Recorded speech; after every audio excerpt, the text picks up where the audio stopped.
Welcome to At Home with Peggy. It's the fall season, and while things are slowing down in the garden, they're certainly picking up in the kitchen. It's the time when you have lots of company and are entertaining for this or that, whether it's a football game, having the whole family over for Thanksgiving dinner, or a holiday party. Food certainly does become one of the key components to a successful event. Now, what I have here are the ingredients for something that makes a great hors d'oeuvre, can be left out for chips and dip, or you can even serve it for dinner. It's nice because you can make it in advance, you can serve it cold, and it's very attractive when you put it out, and everybody loves it. It's a little bit of Mexican flair. It's called 7-layer bean dip, but I tend to modify it. You can add all kinds of layers if you like. But the traditional ones start out with these ingredients that I've laid out here in front. You need refried beans, you need sour cream, a pint of sour cream is enough, and you need taco seasoning to mix in there. You need tomatoes that get cut up. Boy, do I miss those Jersey Fresh summer tomatoes. Olives, and to make things easier, you can actually buy the ones that are already sliced in advance. Cheese, you can use any kind of cheese, cheddar cheese. This is a nice Mexican pre-shredded mix, which works great with this. And lettuce. Again, buying the pre-shredded lettuce saves you time, but if you want to save money, you can cut it up yourself. Now, one of the layers that I always like to add is a layer of meat on the bottom. This is ground beef. For those of you who have friends or your family does not eat beef, you can add turkey or chicken. And once it's browned up, it's just as yummy. We happen to enjoy beef every now and then. So I'm going to start by browning the beef, and when I get done with that, we'll add these layers, and you will be amazed at how easy and simple and attractive it is, and what a great dish for entertaining. Okay, the very first layer is the beef, which you can see I have just finished browning. Nice and uniformly brown and nice and crumbly. I hope you can see that it's very dry. This was 93% lean beef, and we don't need the extra fat, that's for sure. A little bit of fat is great, but too much is no good, and I think there's plenty in here, so we'll turn this off. And I'm going to put this in this nice big casserole dish. We'll put the beef on the bottom. Now, because none of these ingredients are mixed up, they're all in layers, you can do as much of each one as you like, really. There's no set rule. We're going to just cover the bottom nicely. Now, according to the rules, the very next thing is the refried beans. Boy, it doesn't get any easier than that. You buy old El Paso refried beans, and you just scoop it right out and put a layer on the bottom.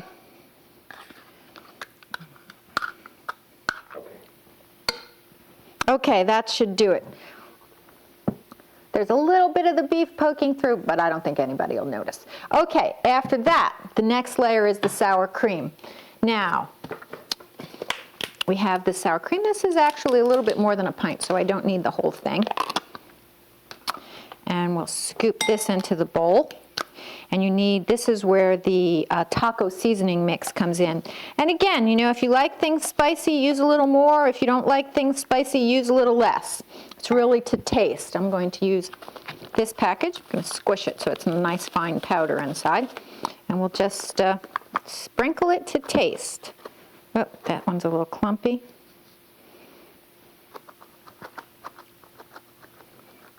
Okay, that should do.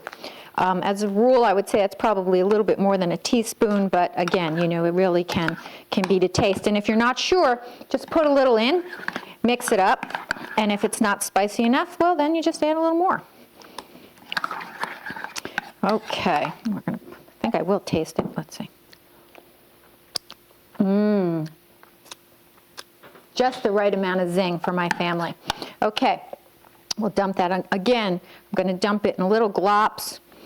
You don't want to have to manipulate things too much because you'll disturb the layers underneath. So I'll put the little glops in as many of the corners as I can. Okay. Layer number 3. Okay, from there we add the salsa. Again, this particular salsa is mild. If you like things spicier, buy spicier salsa. Well, that one opened at least. Okay, spread it on top. Again, kind of drip it around as much as you like. You are, of course, limited by the depth of your casserole dish. That is another confining factor, but we like salsa, so we'll make a nice layer of that.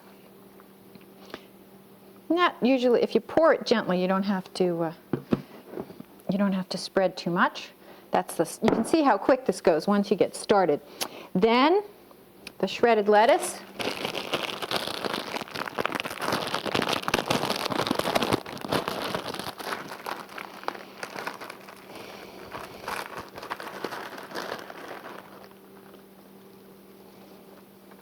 This shredded pre-washed lettuce is great. As much as I love to pick it fresh out of the garden, there's nothing like it for making things quick and easy and delicious. I've cut up these beautiful tomatoes that actually came from Holland, and I'm going to put the next layer on top of the lettuce here. Again, this is one of those that you really want to kind of spread it carefully, because trying to spread it out after the fact would mean disturbing the lettuce. So let's see if we can't kind of get them pretty even. The cheese, shredded cheese. Again, you can do this to your own personal taste. If you like more tomatoes, you can certainly add more tomatoes. If you like it cheesier, you can add more cheese. Remember, there's a layer of salsa that's tomato-based as well, so I didn't want to get too carried away with the tomatoes. Now the final layer in 7-layer bean dip, which is actually the 8th layer, because remember we added the beef at the bottom, are black olives. Now I chopped these up with a cleaver. It makes it real quick, but you can save time here again by simply buying them already pre-sliced. That works pretty well actually. And then they're nice and uniform and circular, but I like the look of chopped olives. Now, I did save one little olive, and I also saved a few wedges of tomatoes, because while this looks perfect, remember we will be serving this, well, tonight it's going to be dinner, but really nice to put out on the table for a football game or for hors d'oeuvres, and presentation counts for a lot. So what I did was save some of these little tomato wedges. We'll put one nice olive right in the center. We'll make a little flower arrangement here. And you know what else you can do this with? Works really nicely with pepper wedges, and then you get a third color in, kind of brightens things up. Now, what a way to start a party. 7-layer bean dip with 8 layers. Now, stay with us, because we have some holiday crafts, and we have some new friends living with us in the barn that I just can't wait for you to meet.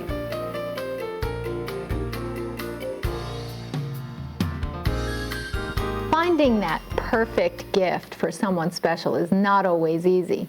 Also, finding the time to make that perfect gift is even more difficult. But once in a while, you come across a project that may just be worth the extra effort. I have a very dear friend whose father passed away many years ago, and he had a flannel shirt of his, very much like this, in about this size. Now, he no longer wore it, and he was ready to pass it on to my husband at the farm here, and we go through many flannel shirts. And I took it, but really with something else in mind. For Christmas this year, we're going to give this very dear friend of ours a teddy bear made out of the flannel shirt. Now, making teddy bears is not that difficult. So I went to the fabric store and found this pattern. It's Simplicity Pattern 9524, and you can see there's a variety of animals on there that you can make. The pattern is about $12, I think $11.95, and you can make bunnies or little dogs or, of course, bears. And I tried to find the smallest bear pattern I could find. There were several others to choose from because the pieces of the shirt are really not that large. So we took a shirt that started out looking like this, and I opened up all of the seams and had the front panel and this front panel and the back panel to use for the major pattern pieces. Now this was the original shirt, and this is basically all I have left is a couple of sleeves, but I'm going to hold on to that maybe for trim. So you can see here that the pattern pieces are fairly large. So I was very, very careful to try to salvage as much of the shirt as I possibly could. Now, so you can see this one is actually the bunny, but you can see it's fairly large and did in fact have to be squeezed in to the two different front panels of the shirt. But I was able to cut them out, and you can see here this will be the back of the bear. No, this will be the front of the bear, and this will be the back of the bear. So it was able to fit. Unfortunately, the plaid was going in different directions, but there wasn't much I could do about it. Now I'm going to take this pattern off to show you a couple of things. It's really very simple. This little dart is going to have to be stitched together to give him a little shape for his little front by his butt, so he'll sit. And then this will be his little toes, so you can give him some shape to go around. But I'll open it up and show you what it's going to look like.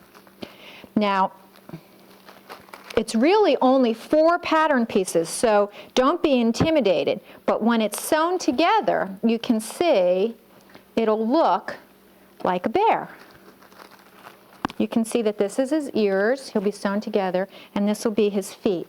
Now I bought stuffing to stuff him with, and I'm going to use some of the extra pieces, and I think I have a little piece of black leather downstairs that I could cut up and make a vest. So I'm going to put all of this together. You will see it when it's done, and I'm giving this to my friend for Christmas to remind him of his father, who has been gone for many years. So I think the shirt that made him sad because he couldn't button it anymore will now become a Christmas treasure representing both our wonderful friendship and his father. So I'm going to want to show you this bear when it's all together.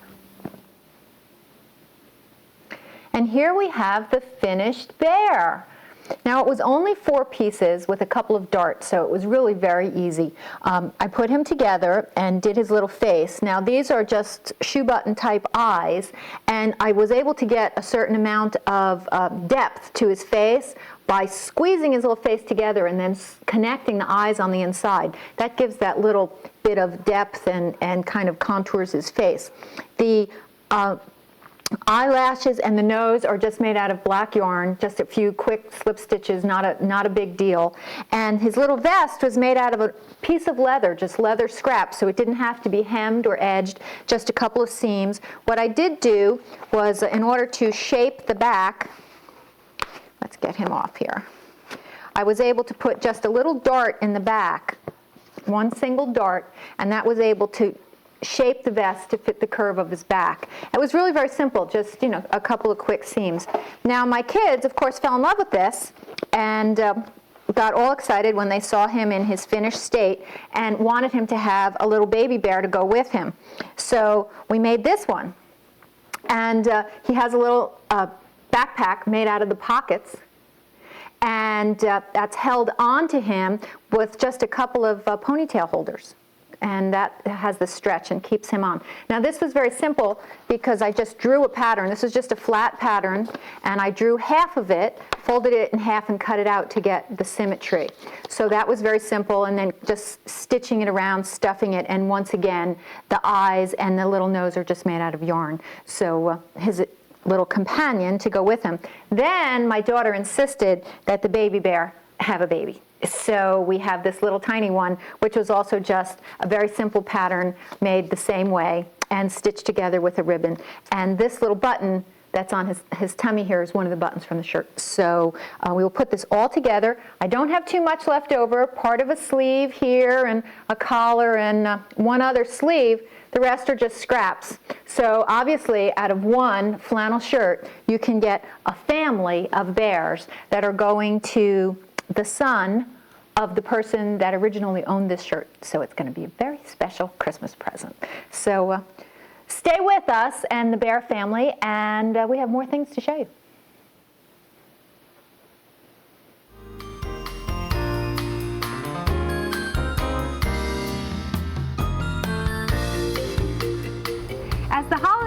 season approaches, thoughts go to indoor plants. And of course, the favorite holiday plant of all times is the poinsettia. And the favorite holiday plant grower in this area is Mr. Monty Haggerty of Haggerty's Wholesale Florist in Cranberry. If you can see behind me, the poinsettias just go on and on and on, and when the holidays actually get here, they'll have colored up in all kinds of colors, reds and pinks, and I believe it was 2 years ago you gave me a purple one. Is that true? That's right. And what's this one you have right here? Well, this is one of the newer varieties called Orion, and it's an early bloomer, as you can see. What does it take to get all of these plants to come into that beautiful color for the holidays? Don't you have to manipulate them and time them and treat them with dark and treat them with light and fuss with them? What do you have to do?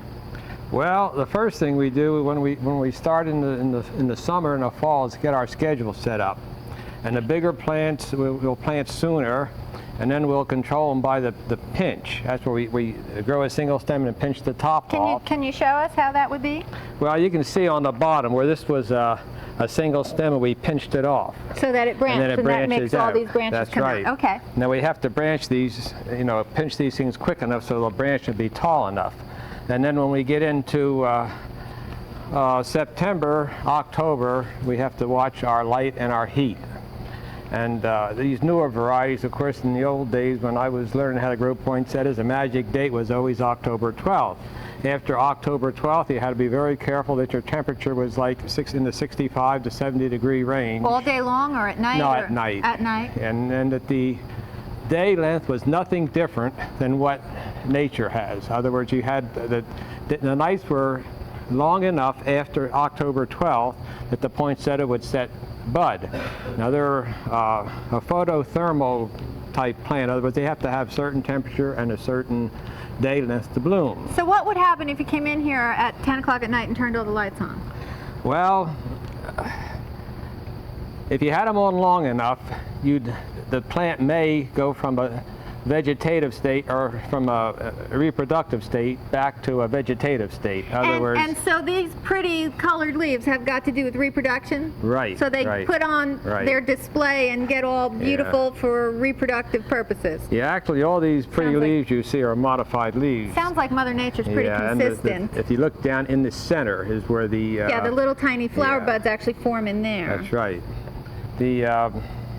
All these new varieties, though, this day length has changed, and the temperature probably about the same. But I know the day length, the earlier seasons set some of these new varieties will set buds sooner. So when do you actually start working with poinsettias in the summertime to have them ready for the holidays in December? Well, we generally start the 4th of July with unrooted cuttings. We used to get our stock in when we grow our own stock. We would get it in around Easter.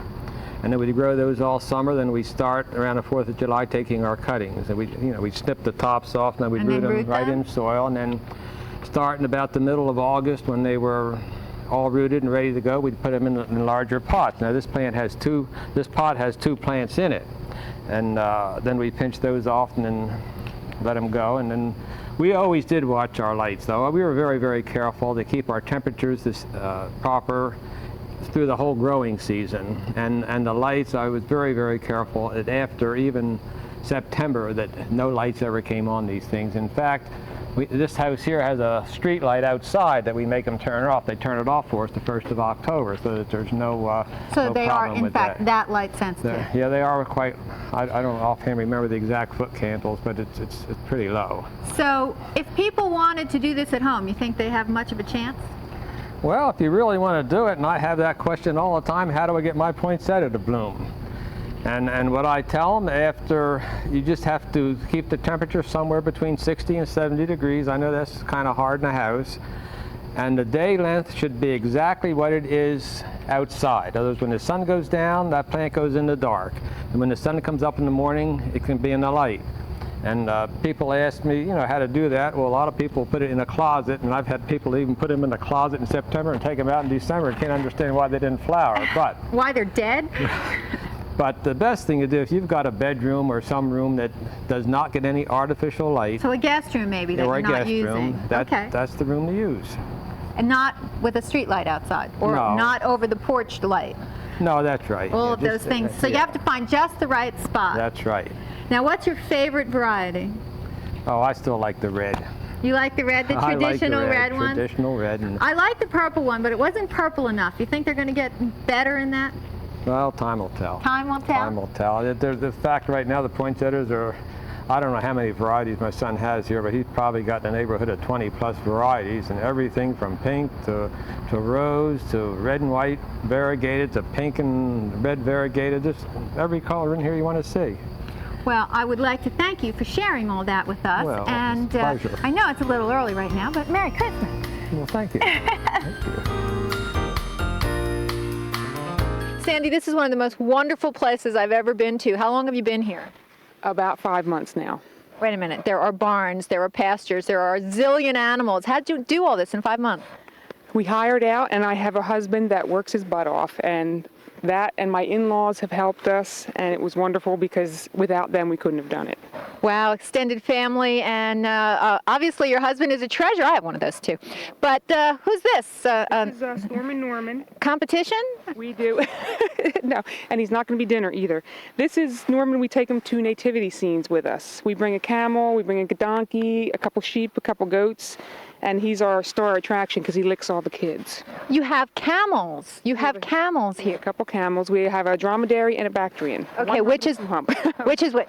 The dromedary is the one hump, and the Bactrian's a two hump. Now, someone asked you earlier, and I found the answer kind of interesting. Can they cross with each other? Yes, they will breed with each other to, here we go now, to get a superior camel, one that will go further and carry heavier loads. And you use these animals for what? How do you support this farm with these animals? Well, we definitely don't support the farm with these animals. We do nativities with the camels, and I just love them, and I love them so much that we got another one. We bought a Bactrian, which is a two hump. He's a 7-month-old male, and we definitely don't support the farm that way. It's just for fun, and it helps feed them a little bit, that's all. And look at all the wonderful donkeys that are behind us, which is, they were the friends. I'm sure they miss Pepper and Corey. And how many do you have? We have 20 miniature donkeys, and we have, I believe, 6 mammoths, which are horse size, and 4 standards, which are kind of pony sized. Now, a little even more bizarre, or the zebra. You have a zebra. What do you do with a zebra? We are trying to breed Zedonks. If you see over here, we have 2 Zedonks, which are half zebra, half donkeys.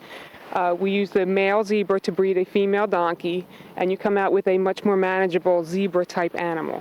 Zebras aren't so easy to raise, are they? Not at all. You cannot domesticate a zebra. People have tried for years bottle raising them, and it just doesn't work. They have a wild instinct that will not leave them. But the Zedonks are wonderful. We show them, we've raised them up, we bottle raised them, and they're a little bit tougher than a horse or a donkey, but they're nice. They're gentle, and you can handle them and mess with them. Would you like to say something? No, he's being very quiet today. I also saw some other wonderful animals. You have the really true, only can fly on Christmas Eve reindeer. That they're just so beautiful, and you happen to have great evergreen trees where they look right at home.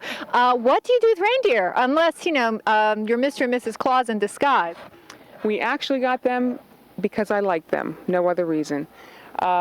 She had a baby last year, so we might have a baby once a year and sell it, but I actually got them because I like them. I thought they were neat looking animals. This year, someone wants to lease them out for their evergreen farm, so we might lease them out to them for the Christmas season, but we didn't get them for that reason. So we just got them because they're neat. So when you go to an animal auction or a place that's selling animals, exactly what ends up happening? Oh, I come home with something. I always come home with something. A woman after my own heart. So here we have camels, which technically I'm not allowed to touch. Is that right? Are they considered exotic? Are any of the others exotic? The zebra, the camels, and the reindeer are considered exotic, and state law says that you can't touch them because they're so mean. So. Well, I can see that they're very mean. But you also said, which I found equally fascinating, was that the Zedonks are not. And what's that reasoning? They're half donkey, which gives them a wonderful personality, and that's why a lot of people will cross them. The zebra have terrible personalities. They're beautiful, but they have terrible personalities. These guys come out of a donkey mother, which teaches them to be friendly and nice and calm, and I think that's the reason that they come out so well. They have thank God, they have a lot of donkey genes in them. I can see that this camel's very aggressive. Yeah, he's very mean. Don't get near him because he might kiss you too much. And what's your total acreage here? We have 46 acres here. And how many animals total? We probably have about 50.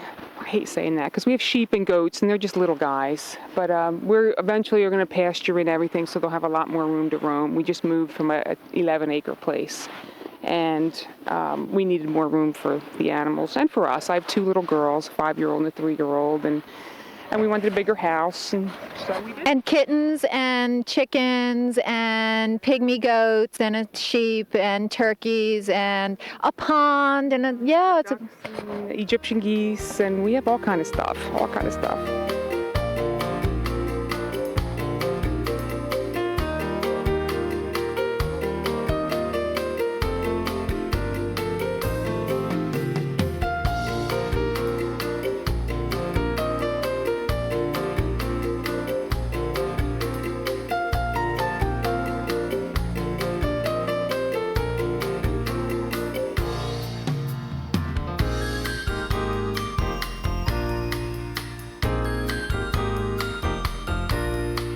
So if people wanted to reach you and were interested in having some of the animals for the nativity scene, or maybe perhaps purchase some of the miniature donkeys, how would they get a hold of you?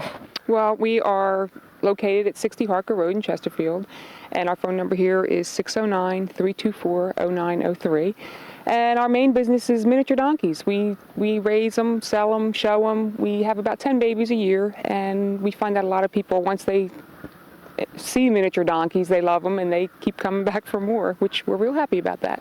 Yeah, I can see how that could happen. Yeah. Pepper and Corey have been asking for more of their friends to come visit. We have more. We could help you out. Anything you want to say to the general public about these animals and for their information, something that maybe you've learned over the years with them? They're great therapy. That's what I keep telling people. They think we're nuts that we have all these animals, but every day I come home and I could be in the worst mood in the world, and I come home to my animals and they have to lift your spirits. They don't have a bad feeling and a bad bone in their body, and all they want to do is be loved, and that's what we do, and we love them. Well, thanks for joining us and letting us visit here at Longhair's Acres. Thanks. And that wraps up this show, At Home with Peggy, and right now we're at home with Sandy. But stay tuned, because next time it's going to be the new year, and we're going to bring it in with a lot of fun, interesting stuff. And believe it or not, it's going to be time for gardening season to start again. So this is Peggy Ballister Howells. We'll see you next time.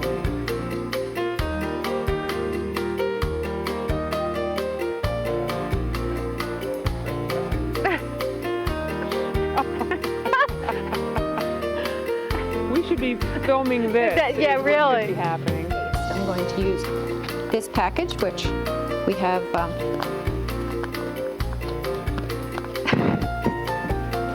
It's not open.